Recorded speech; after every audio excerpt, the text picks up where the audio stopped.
should be an investigation as to who was calling the shots and what was going on. But there's also YouTube footage. A lot of police. Yeah. No, we have that. A lot of police did not like what was going on. There's no question about that.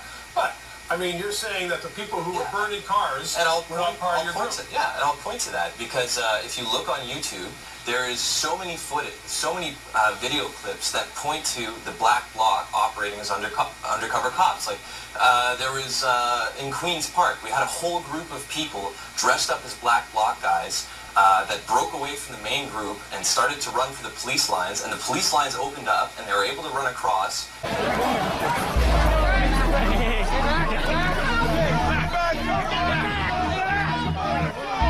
Get back.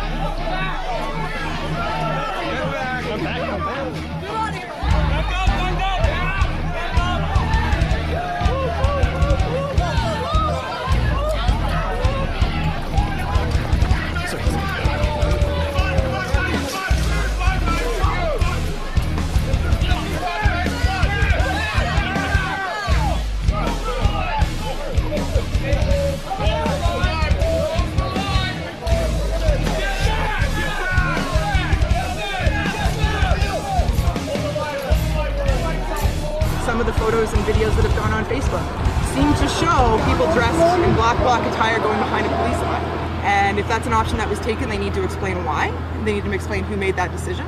And if the Canadian public don't want to see that on their soil, they have to put measures into place that that'll never be repeated again.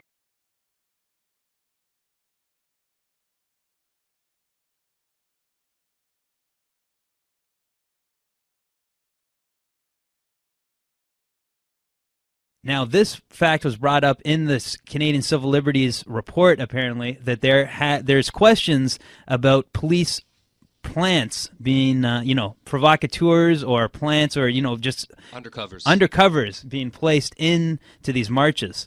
Now, this was brought up at this Law Union of Ontario event that we played the clip for earlier. We played the first question, basically, of the Q&A, so maybe I'll skip ahead to the last. This was the final question, and this was an important one because it's the question about this police provocateur issue.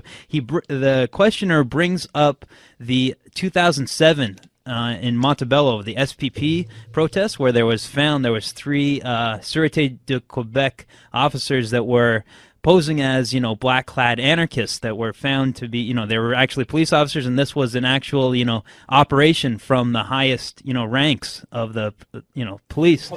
Was this going on in Toronto? I'm not sure. Check this out.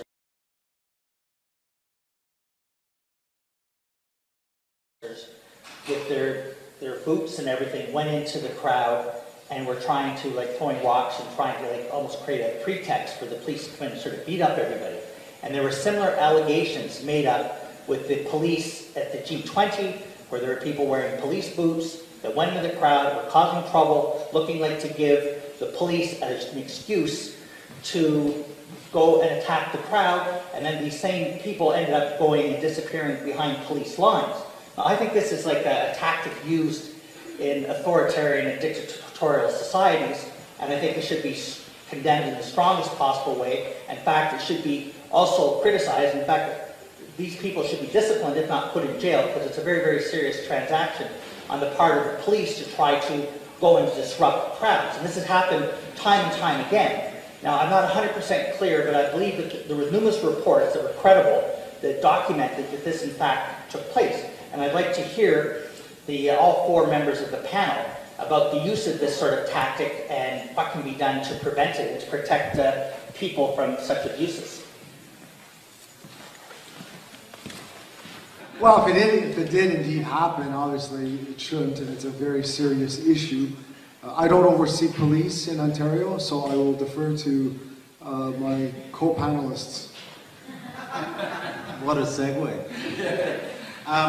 Look, I'm not about to comment on that, primarily because it's a matter that's coming under one of the terms of reference in regards to my systemic review, because my systemic review deals with stop and searches, arrest, use of force, and what the gentleman has described seems to cover the gamut of that. And so I prefer not to comment at this time so that I'm not perceived as making a pre-decision in regards to the outcome of my review.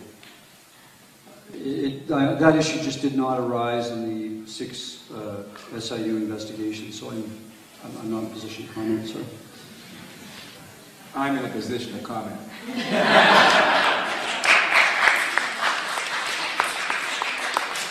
This is one of the wonderful things about being in private practice. Nobody pulls your strings but you. Obviously, the gentleman is correct, to me, and I don't think that police need to engage in those kind of tactics in order to do their job effectively. I think it's just a shortcut, and it's unnecessary, and it's unacceptable in a democracy. And as I said, I think there's a culture of complacency out there that the general public seems to think that the G20 excesses were necessary for the safety of the public, and the people who were the victims deserve what they got. There seems to be, I think that's why nobody's really doing anything about it. We're hoping that people are going to start doing stuff about this, because we've been talking about these issues. People are seeing, protests internationally, and we're really wondering, this is it's a question of tactics, I guess, in this case. Derek, what did you think about those responses here? This was a major question. This is basically the major question, too, posed in the movie Toronto G20 Exposed. What did you think about, these officials responding? And here, let me just say who these officials were again. You heard Andre Moran, the Ombudsman of Ontario, Jerry McNeely, Director of the Office of Independent Police Review, Ian Scott, Director of the SIU, and Roger Rowe of Roger Rowe Law. Derek, what did you think about how the panelists responded to that at that event last week? Yeah, I think it's an issue that needs to be investigated, because these are unanswered questions. What if the police were involved, either they were following the protest and dressed in black attire, which we do have video footage of police from G20 dressed in black clothing, and they were protected behind police lines. So that is something that needs to be investigated. And if these are tactics that were used, such as in Montebello, which the CBC did a piece on that, and they admitted to it. Protesters at this week's summit in Montebello are accusing police of trying to incite violence. Video on YouTube shows union officials confronting 3 men they say were police officers dressed up as demonstrators. One of the men is holding a rock. Now, Steve Fisher reports the union is demanding to know if the Prime Minister's office was involved in trying to discredit the demonstrators. That undercover officers infiltrated protests at Montebello this week. Police are facing new accusations. They have overstepped the thin blue line. Here's Peter Harris. When the Montebello protest turned ugly earlier this week, a clash between the police and protesters was expected. But what wasn't expected was this. Hey, 3 guys in cops, everybody! 3 Quebec police officers caught on YouTube wearing masks, carrying rocks, and posing as protesters. Denying it all at first, the Sûreté de Québec now admit that the masked men are their own. It was stunning video posted on the internet for all to see, and it came with a charge that police masqueraded as protesters at this week's Montebello summit to incite violence. Tonight, an equally stunning admission from Quebec's provincial police. Susan Bonner reports. Hey, 3 guys in cops, everybody! Busted. 3 Quebec provincial police officers, identities masked, one carrying a huge rock, Hey, put the rock down! Nabbed for infiltrating a peaceful protest at Montebello. The tip-off came from a union leader who noticed riot police standing by despite the obvious weapon. He accused the men of being undercover cops trying to provoke a riot and end the protest. The men were removed but never charged. After 2 days of questions, the Sûreté de Québec issued a news release late today confirming, yes, the men are police officers, but denying they were agents provocateurs, claiming they were sent in to identify and stop trouble. They say the police refused to throw stones, committed no crime, and were there to maintain order and security. There's a serious issue about proper police conduct here. Criminal lawyer Lawrence Greenspan has defended protesters for decades. He says it's time for politicians to act.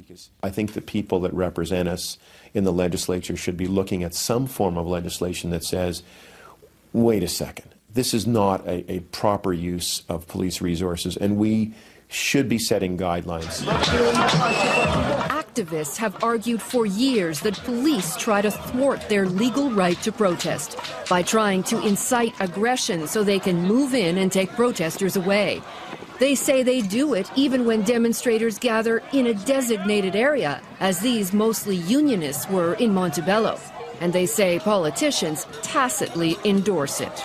This is the face of it, where people can't even ask a question without having to face these kinds of goons. The Supreme Court has ruled protesters have the right to be seen and heard. Tonight, both the Quebec and federal governments are facing calls to do more to police the police. Susan Bonner, CBC News, Ottawa. Controversy continues to brew from that prank phone call that was released yesterday between Governor Walker and a man posing as a top campaign contributor. News 3's Mark Lovacott continues our team coverage now with more on why Madison's police chief says he wants some answers.